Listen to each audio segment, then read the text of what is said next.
Hello વિદ્યાર્થી મિત્રો, ટોપ solution ચેનલમાં આપનું હાર્દિક સ્વાગત છે। આજે આપણે જોઈશું ધોરણ 6 ગુજરાતી પલાસ પાઠ 10 લેખણ જાલી ન રહી સ્વાધ્યાયનું સંપૂર્ણ સોલ્યુશન ભાગ 1। વિદ્યાર્થી મિત્રો, પાઠ ખૂબ જ લાંબો હોવાથી બે ભાગમાં વહેંચવામાં આવ્યો છે। ભાગ 1ની સમજૂતી આપણે લઈશું અને ત્યારબાદ ભાગ 2ની સમજૂતી લઈશું।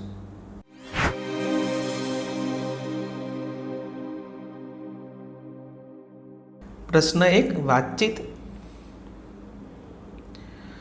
તમે ગાડું જોયું છે? ગાડાનો શો ઉપયોગ થયો હશે? જવાબ: હા, હું વેકેશનમાં ગામડે મામાના ઘેર જાઉં ત્યાં મેં ગાડું જોયું છે। ગાડાનો ઉપયોગ માલ સામાનની હેરફેર માટે તથા ટૂંકા અંતરની મુસાફરી માટે થતો હશે। 2, તમે કોઈને પત્ર લખ્યો છે? પત્ર લખવાનું કહું તો તમે કોને લખશો? મિત્રો, વાતચીતના જવાબ છે, સ્વતંત્ર લેખનના જવાબ છે, નમૂનારૂપ છે। અહીં તમે તમારી રીતે અન્ય જવાબ લખશો તો પણ ચાલશે। હા, મેં પત્ર લખ્યો છે। જો મને પત્ર લખવાનું કહો તો હું મારા દાદીને પત્ર લખીશ। 3, કહરસંગ કે હરખચંદ કરતાં તમારી બોલી અલગ પડે છે? કેવી રીતે? જવાબ: હા, કહરસંગ અને હરખચંદ કરતાં મારી બોલી અલગ પડે છે, કારણ કે કહરસંગ કે હરખચંદ સૌરાષ્ટ્રના સીમાડાને અડીને આવેલા ભાલ અને કનેર પંથકના રહેવાસી હોવાથી ત્યાંની બોલી અમારા ઉત્તર ગુજરાતની બોલી કરતાં અલગ પડે છે। 4, તમે વાંચેલી સાંભળેલી લોકકથાનું નામ કહો। જવાબ: મેં જેસલ તોરલની લોકકથા સાંભળી છે। આ સિવાય અન્ય લોકકથા તમે સાંભળી હોય તો તે પણ અહીંયા લખી શકો છો। 5, હવે સંદેશો પહોંચાડવામાં વાર લાગે છે? શા માટે? તો જવાબ: હવે સંદેશો પહોંચાડવામાં બિલકુલ વાર લાગતી નથી, કારણ કે આજના ટેકનોલોજીના સમયમાં ઇન્ટરનેટની મદદથી તુરંત ઈમેલ કરીને, વોટ્સઅપમાં સંદેશો મોકલીને, ફોન દ્વારા સાદો સંદેશો SMS મોકલી શકાય છે। 6, તમને ગીતો સાંભળવા ગમે? કેવા? જવાબ: હા, મને ગીતો સાંભળવા ગમે છે। મને હાલની ફિલ્મોના ગીતો સાંભળવા ગમે છે। આ ઉપરાંત મારા ઘરે સવારે મમ્મી જે ભજનો વગાડે છે તે પણ સાંભળવા ગમે છે। 7, આપણે ભણીએ નહીં તો શું થાય? જવાબ: આપણે ભણીએ નહીં તો આપણને લખતા વાંચતા ન આવડે, જેથી આપણને જીવનમાં નાની નાની બાબતે મુશ્કેલીઓનો સામનો કરવો પડે। આપણને ગણતરી કરતા ન આવડે, જેથી લોકો આપણને છેતરી જાય એવો ભય રહે। નિરક્ષરતા આપણા જીવનની પ્રગતિમાં અવરોધરૂપ બને છે। આ રીતે ઘણી બધી મુશ્કેલીનો સામનો આપણે કરવો પડે। 8, તમારે મુસાફરી કરવી હોય તો કયું વાહન પસંદ કરશો? કેમ? જવાબ: મારે ટૂંકા અંતરની મુસાફરી કરવી હોય તો કાર અને વધુ અંતરની મુસાફરી કરવી હોય તો ટ્રેન પસંદ કરું। ટૂંકા અંતરની મુસાફરી કારમાં કરવાથી તે આરામદાયક રીતે અને ઝડપથી થાય છે, અને લાંબા અંતરની મુસાફરીમાં કાર કે બસમાં લાંબા સમય સુધી બેસી રહેવાથી થાક અને કંટાળો અનુભવાય છે। જ્યારે લાંબા અંતરની મુસાફરી ટ્રેનમાં કરવાથી બેઠા બેઠા કંટાળો આવે ત્યારે થોડીવાર માટે ઊભા થઈ રેલવેના ડબ્બામાં ફરી શકાય છે, આજુબાજુમાં બેઠેલા અન્ય મુસાફરો સાથે વાતચીત કરી શકાય છે। રાતની મુસાફરી હોય તો આપણા બર્થ પર આડા પડીને સૂઈ પણ શકાય છે। પ્રશ્ન 2, આપેલા પાત્રોને ધ્યાનમાં રાખી સંવાદ રચના કરો। પાત્રો છે શિક્ષક, વિદ્યાર્થીઓ અને માતા। અહીંયા 3 પાત્રો દ્વારા આખા સંવાદની રચના કરવાની છે। નમૂના રૂપ આપણે સંવાદ આપ્યો છે। જવાબ છે: શિક્ષક બોલે છે, સુપ્રભાત વિદ્યાર્થી મિત્રો। વિદ્યાર્થીઓ કહે છે, સુપ્રભાત સર। શિક્ષકે આજના આપણા ભણતર કેમ જરૂરી છે? કાર્યક્રમમાં માર્ગદર્શન માટે ચેતનાની મમ્મી કે જેઓ એક NGOના સામાજિક કાર્યકર છે, તેઓ આજના બાળ માનસ પર થનારી ભણતરની અસરો પર આપણને માર્ગદર્શન આપવા આવ્યા છે। આપણે તેમનું સ્વાગત કરીએ। વિદ્યાર્થીઓ કહે છે, વેલકમ મેમ।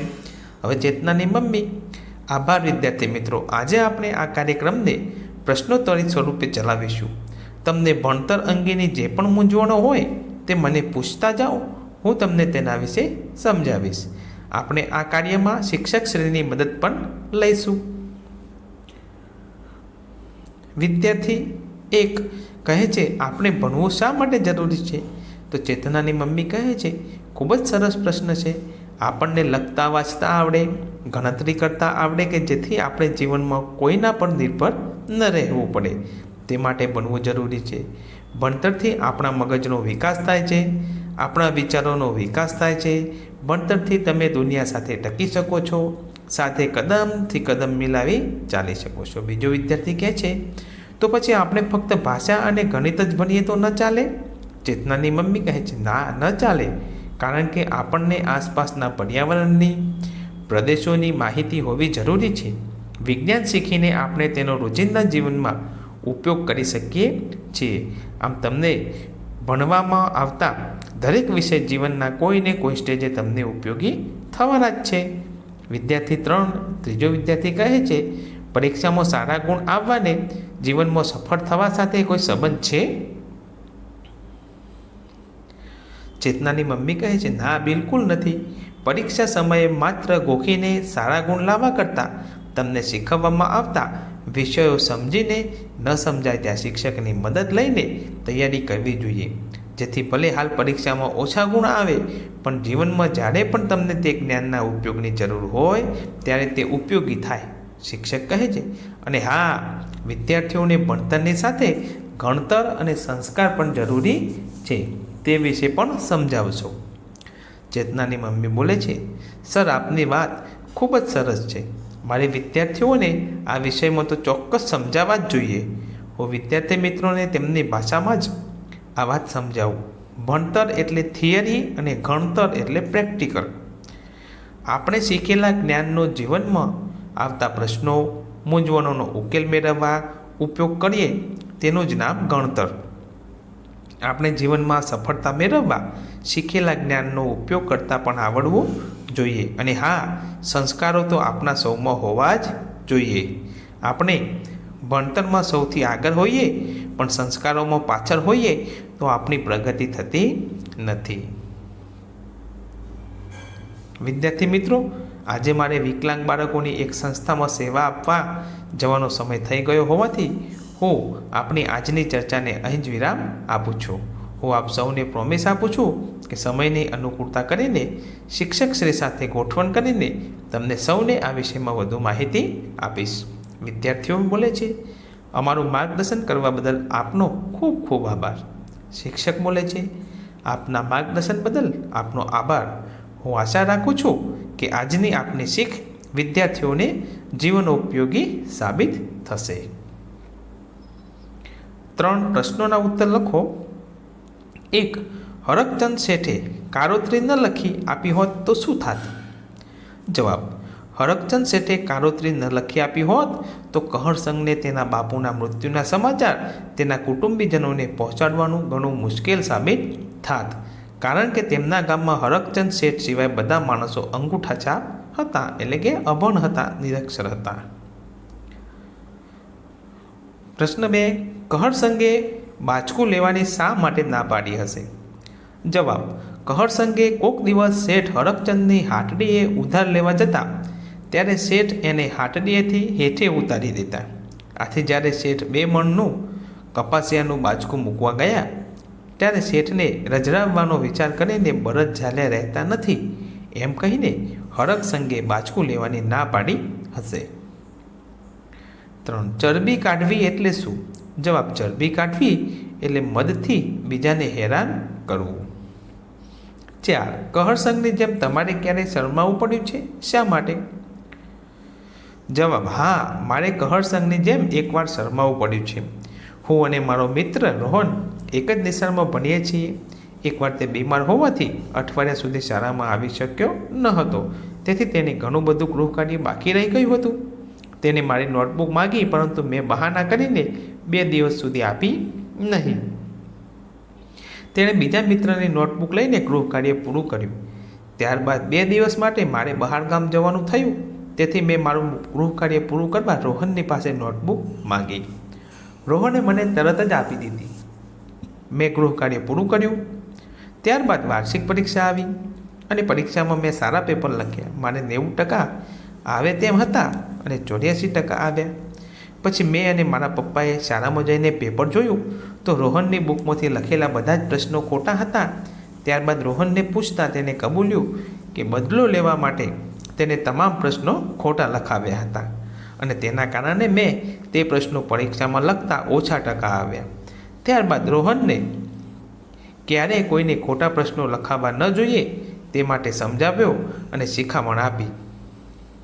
અને મેં રોહનને નોટબુક ન આપવા માટે બહાના બતાવ્યા હતા. તે માટે મને પપ્પાએ ખૂબ ધમકાવ્યો અને આ વાતની સોસાયટીના મિત્રોને જાણ થઈ ત્યારે મને ખૂબ શરમ આવી. 5. હરકચંદ અને કહરસંગમાં કોણ ગમ્યું? કેમ? જવાબ: મને હરકચંદ અને કહરસંગ બંનેમાંથી હરકચંદ વધુ ગમ્યા. કારણ કે કહરસંગ જે કારણથી હરકચંદના કપાસિયાના કોતરાને પોતાના ગાડામાં મૂકવા દીધો ન હતો તે યોગ્ય ન હતો. જ્યારે નાણાં ભીડ હોય ત્યારે કહરસંગ ઉધાર માંગવા હરકચંદને ત્યાં જાય ત્યારે તેમને કાઢી મૂકે છે. તેનું કારણ હરકચંદ આપે છે કે તેમને સમયસર ચોખ્ખા ચોપડા કરવા પડે છે. 3 વર્ષ સુધી નાણાં ન ભરો અને ઉઘરાણી કરે ત્યારે આંખો કાઢે છે. આથી તેઓ કહરસંગને ઉધાર આપતા નથી. 4. આપેલી વાર્તાને પૂર્ણ કરો. હું દફતર લઈને બારીમાં બેઠો હતો અથવા તો બેઠી હતી. આજે મારી એર ટેક્સી કેમ મોડી હશે એવું વિચારતો હતો ત્યાં જ ગેલેરીમાં આવીને એર ટેક્સી ઊભી રહી. આપોઆપ દરવાજો ખુલ્યો. હું બેઠો અને ઉડવા લાગ્યો. પછી તો આ વાર્તા પૂરી કરવાની છે, જોઈએ આપણે. જવાબ: પછી તો એર ટેક્સી ફૂલ્લી ઓટોમેટિક હતી. તેને ઉડાડવા ડ્રાઈવર સ્પષ્ટ સૂચના આપે એટલું જ પૂરતું હતું. કોઈપણ જાતના અવાજ કે ઘોંઘાટ વિના એર ટેક્સી 500 થી 600 કિમી કલાકની ઝડપે ઉડી રહી હતી. દરરોજ શાળાએ જવા એર ટેક્સીનો ઉપયોગ કરીને મુંબઈની એક સારી શાળામાં હું ભણવા જતો હોવાથી ખૂબ જ રોમાંચિત રહેતો હતો. મને દરરોજ ઊંચાઈ પરથી જમીન પરના ઝાડ, ઘર, વાહનો, કારખાના જોવાની મજા આવતી હતી. હું દરરોજ જોતો કે કોઈ પણ એર ટેક્સી સમાન ઊંચાઈ પર નહોતી ઉડતી. એટલું જ નહીં, એર ટેક્સીના ડેશબોર્ડ પર દેખાતું કે અંદાજે 100 કિલોમીટરની ત્રિજ્યામાં અત્યારે બીજી કઈ એર ટેક્સી ઉડી રહી છે. મારી શાળા નજીક આવી એટલે ડ્રાઈવરે ડેશબોર્ડ પર ટેરવાથી એર ટેક્સીને સૂચનાઓ આપવાનું શરૂ કર્યું. એર ટેક્સીની ગતિ થોડી ધીમી થઈ. ધીમે ધીમે એ નીચેની તરફ આવતી હતી. આમ હું એર ટેક્સીનો ઉપયોગ કરીને દરરોજ મુંબઈની શાળામાં ભણવા જઈ શકું છું. 5. ઉદાહરણ મુજબ વાક્યમાં દર્શાવેલ ભાવ લખો. ઉદાહરણ છે: અહો કેટલું મોટું ઘર. તો અહીંયા શું નવાઈ લાગતું વાક્ય છે. એ જ રીતે હર્ષ, ચાલાકી, વિનંતી, નિરાશા અને રીસનો ભાવ દર્શાવતા વાક્યો ઓળખવાના છે. એક છે: એ કહરસંગ બાપલા જરા આટલું બાચકું ગાડામાં મેલવા દો ને. તો વિનંતી છે. 2. કોકની ઉધાર લેવા આવીએ તો હાટડીએથી હેઠા ઉતારી દો છો. એ સાંભળે છે? તો આ રીસ છે. 3. કપાસિયાનો કોથળો માથે લઈને એ ભાંગેલ પગે બજારમાં પાછા ગયા. તો નિરાશા. 4. કહરસંગ તો મનમાં ને મનમાં હરખાઈને ગાડું હાંકે રાખે. તો હર્ષ, આનંદ. 5. તે દી એના બરદ જેમ જાલ્યા નહોતા રહ્યા એમ કાગળ લખતા મારી લેખણ જાલી ન રહી. તો અહીંયા થશે ચાલાકી. વિદ્યાર્થી મિત્રો, ભાગ 1 અહીંયા પૂર્ણ કરીએ છીએ. ભાગ 2, આ જ પાઠનો ભાગ 2 જોવા માટે ડિસ્ક્રિપ્શન બોક્સમાં લિંક આપેલી છે, જેમાંથી આપ લિંક ઓપન કરીને પાઠ 10 લેખન જાલી ન રહીનો ભાગ 2 જોઈ શકો છો. આભાર, ધન્યવાદ.